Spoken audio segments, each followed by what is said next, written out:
Hello, good morning sa inyong lahat. Meron akong nakikitang mutya na napakaganda. Itong aking mutya na nakuha ko sa bundok na maraming gabay at napuntahan ko yan doon sa lugar kung saan nagpaparandam po yung aking mga gabay at mga gabay ng mga kalikasan na mutya, dahil mga mutya po ay mayroon pong mga espiritu po yan lahat. Pero bago ko sisimulan ng aking kwento ay huwag makalimot na ipindot ninyo ang bell button, mag-subscribe, mag-like at mag-share para maka-update kayo sa aking mga bagong mga upload na mga videos. Itong aking mutya na nakukuha ko po ito sa bulaklak ng mananaw. Iwan ko kung ano yan sa Tagalog, yung mananaw na bulaklak. Yung mananaw na bulaklak, yung parang waling-waling po yan tingnan, pero iba po yung waling-waling kasi yung bulaklak ng waling-waling ay kulay dilaw. At itong mananaw ay ang bulaklak po nito ay puti. Tapos yung kanyang dahon ay makapal at malaki yung dahon niya, at hanging plant din ito. Tumutubo din ito sa ibabaw ng punong kahoy sa mga kagubatan. Kaya magkapareho lang sila ng abilidad ng waling-waling, mananaw, yung mga banda na mga bulaklak na hanging plant sila na tumutubo sa kakahuyan, sa kagubatan. Itong mananaw na bato o mutya, nakuha ko po ito sa mismong sanga ng kanyang puno.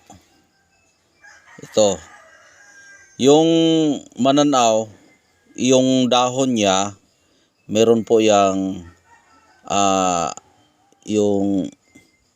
dahon nga niya, yung parang silhig ng tukog ng walis tingting kalaki na daanan ng kanyang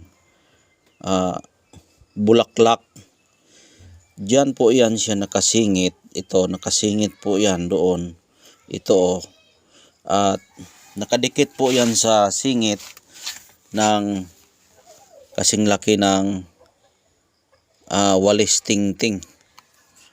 Tapos yung walis tingting na kasing laki ng pinagdaanan ng bulaklak po yan. Tapos yung dahon ng bulaklak, napakalaki po yan. Tapos ang kulay ng dahon ay kulay violet na batik.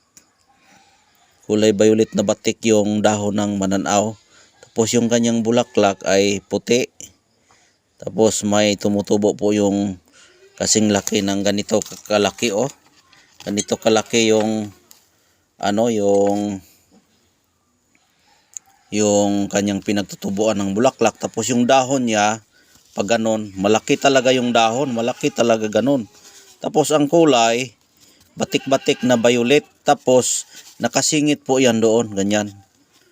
Nakasingit po yan, ganyan. Tapos dito po ang dahon na malaki talaga, ganyan.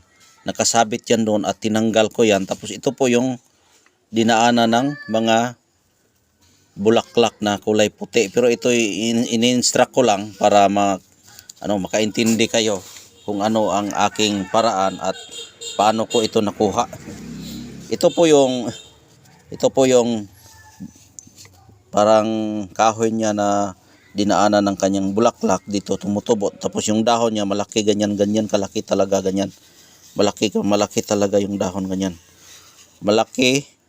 Siguro ang inches ng dahon niya ay maabot mga 5 inches. Tapos yung lapad niya 3 inches, ang haba ay 5 inches. Tapos makapal po yan, kulay violet na batik. Tapos ang kanyang bulaklak kulay puti. Tapos nagtutubo po yan siya sa babaw ng kahoy.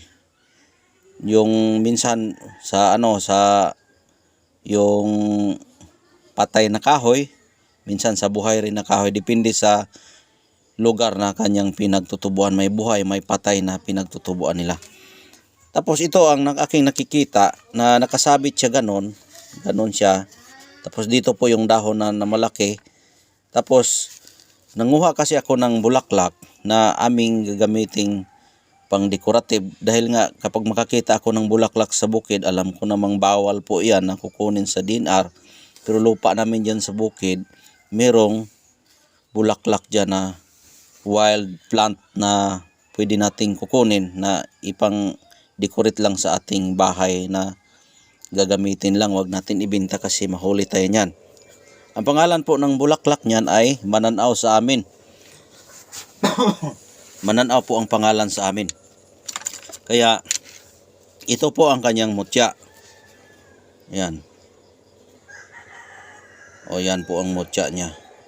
Napakakintab po yun. Kung makikita nyo ito sa personal, napakakintab talaga siya. Yan. Mutya ng mananaw. O. Yan ang itsura. Ang gamit po nitong mutya ng mananaw, maganda ito sa negosyo.